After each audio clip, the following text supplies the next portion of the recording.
ऐसा मत सोच लेना कि ये धन सिर्फ तुम्हारा है। तुम्हारे धन पे तुम्हारा कमाया हुआ धर्म सिर्फ तुम्हारा नहीं है। देखिए शुक्र नीति है, इसको बड़े ध्यान से समझिएगा। कहते ये धन जो किसी भी व्यक्ति ये मान के चले कि मैं जिंदगी भर नौकरी किया, जिंदगी भर बिजनेस किया, तो ये मेरा कमाया हुआ है ना, उसका कमाया नहीं हुआ है। उसका कमाया तो है, लेकिन उस पर अधिकार कितने लोगों का है? तो 5 लोगों का है। ये यहाँ भृगु ऋषि कहते हैं। और भागवत में ही एक जगह लिखा है कि कमाने वाले पे 6 लोगों का अधिकार है। एक वहां दूसरी जगह आया पहले कपिल संवाद में, उसमें कहा कि देखो कमाने जो आपका धन है उस पर 6 लोगों का अधिकार है। एक अधिकार पुत्र का, एक अधिकार पुत्री का, पुत्री का भी अधिकार है उसमें। एक समाज का उस पर अधिकार है, समाज को देना है, धर्म में देना है, पुत्री को देना है, पुत्र को देना है। ऐसा नहीं कि सिर्फ आपका है और सिर्फ सारा पुत्र का है, ऐसा नहीं है। समाज के लिए है, गरीब लोगों के लिए है। 6 लोगों के लिए बताया कि 6 लोगों का अधिकार है, पुत्र का, पुत्री का, समाज का, रिश्तेदार का। वहां पे 6 बताया और यहाँ पे 5 लोगों को बताया। यहाँ पे भृगु जी ने कहा कि आपका जो धन है राजा बलि, ऐसा मत सोचो कि सिर्फ आपका है। ये तुम्हारा धन नहीं अकेले का, ये सब समाज का, ये तुम्हारे परिवार का, ये सारे प्रजा का धन है। अगर तुमने दे दिया और इशारा विष्णु ले लेगा तो उनका पालन पोषण कैसे होगा? तुम्हारे राज्य के जो सारे लोग हैं काम करने वाले, उनको कैसे पैसा दोगे? कैसे भरण पोषण होगा? वो तो सब विष्णु ले लेगा। फिर क्या करे? बोले इसको मना कर दो।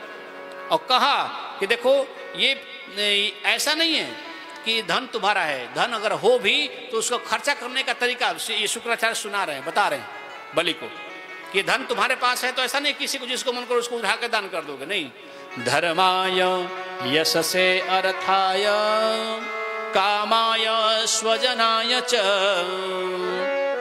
पंचधा विभजन्ति मिहामुत्रा चमोदते। बोले पंचधा विभजन्ति, 5 भागों में बांटो। धन का क्या है नियम कि आपके पास धन है तो बलि आप ये मत सोचो कि आपका है। सबसे पहला धन का एक हिस्सा धर्म में। धन क्यों होता है? सबसे पहला है धर्म के लिए। इसीलिए 4 चीजें जब आती हैं तो 4 पुरुषार्थ है, तो धर्म, अर्थ, काम, मोक्ष। सबसे पहले धर्म आता है, अर्थ नहीं आता है। अर्थ कमाने का उद्देश्य है धर्म करना। अर्थ का उद्देश्य क्या है? धर्म। और धर्म जब होगा तब उसके बाद फिर काम और फिर मोक्ष है। तो कह दिया कि देखो सबसे पहला हिस्सा धर्म में। धर्माय यशसे। धन मान लो आपके पास 1 लाख रुपया है तो 1 लाख को 5 भाग में बांट दो। 5 भाग में बांट दिया, 20,000 रुपया हो गया। तो 20,000 रुपया पहले सबसे पहले धर्म में खर्च करना होगा। ये नीति है कि सबसे पहला हिस्सा 20,000 रुपया धन में, धर्म में। फिर दूसरा यश से, यश में, जिससे आपका यश बढ़े उसमें खर्च करो। फिर अर्थाय, फिर अपने अर्थ को बढ़ाने में। मान लीजिए आप बिजनेस व्यापार कर रहे हो तो कुछ कर रहे हो काम धंधा, तो उसमें एक हिस्सा मिला दो जिससे वो धन काम धंधा बढ़े।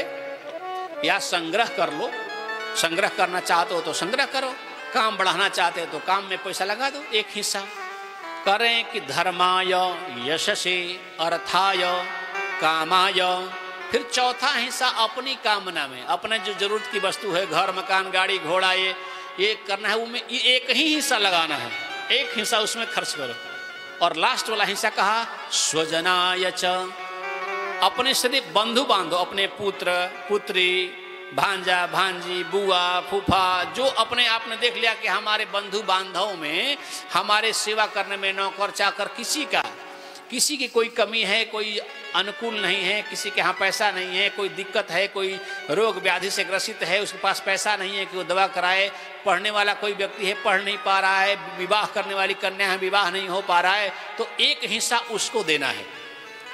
5 भागों में ये धन को बांट करके जो इसका उपभोग करता है वो यहाँ और वो लोक, इस लोक और उस लोक में वो वैभव धन और यश से परिपूर्ण होता है।